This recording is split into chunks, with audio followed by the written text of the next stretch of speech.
നാട്ടിലേക്ക് വരികയായിരുന്ന പട്ടിമറ്റം സ്വദേശികളായ യുവാക്കളെ മുഖംമൂടി ധരിച്ചെത്തിയ കവർച്ചാ സംഘം മധുക്കരയിൽ ആക്രമിച്ച കേസിൽ കൂടുതൽ പ്രതികളിലേക്ക് നീങ്ങുകയാണ് പോലീസ്. ചിറ്റൂർ സ്വദേശികളായ ശിവദാസ്, രമേഷ് ബാബു, അജയ് കുമാർ, വിഷ്ണു എന്നിവരാണ് ഇതുവരെ അറസ്റ്റിലായത്. വിഷ്ണു സൈനികനുമാണ്. സംഘത്തിലുള്ള 3 പേരെ കൂടി മധുക്കര പോലീസ് തിരിച്ചറിഞ്ഞു. അക്രമികൾ സഞ്ചരിച്ച 3 കാറുകളും പിടിച്ചെടുത്തു. അറസ്റ്റിലായ ശിവദാസ് മുൻപ് മോഷണക്കേസിൽ പ്രതിയുമാണ്. ഇതിനിടെ മർദ്ദനത്തിനിരയായവർ നാട്ടിലെത്തി കുന്നത്തുനാട് പോലീസിനെ സമീപിച്ചെങ്കിലും സംഭവത്തിന്റെ ദൃശ്യങ്ങൾ ഉൾപ്പെടെ സ്വീകരിച്ചില്ലെന്നാണ് പരാതി. വിഷയത്തിൽ എറണാകുളം റൂറൽ എസ്.പിയുടെ നിർദ്ദേശപ്രകാരം സ്പെഷ്യൽ ബ്രാഞ്ച് ഡിവൈഎസ്പി അന്വേഷണം തുടങ്ങി. സ്റ്റേഷനിലെ CCTV ദൃശ്യങ്ങളടക്കം പരിശോധിക്കും. വീഴ്ച കണ്ടെത്തിയാൽ കുന്നത്തുനാട് പോലീസിനെതിരെ നടപടി വരും.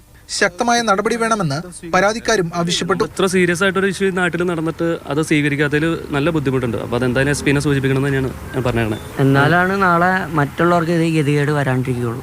കാരണം ഇതിന് തക്കതായ ഒരു നിയമം വേണമെന്നാണ് ഞാൻ പറയുന്നത്. കേരള തമിഴ്നാട് അതിർത്തിയിൽ ദേശീയപാത കേന്ദ്രീകരിച്ച് കവർച്ച നടത്തുന്ന ഹൈവേ റോബേഴ്സ് സംഘങ്ങൾ പലതുണ്ട്.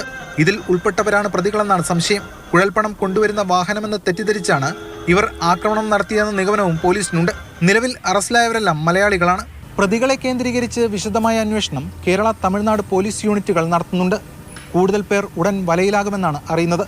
പാലക്കാട് നിന്ന് ഗോകുലിനും ക്യാമറമാൻമാരായ ബിനു പാമ്പയ്ക്കും മൽഘോഷിനുമൊപ്പം എസ് ഷാഗിൻ, മാതൃഭൂമി ന്യൂസ്, കൊച്ചി.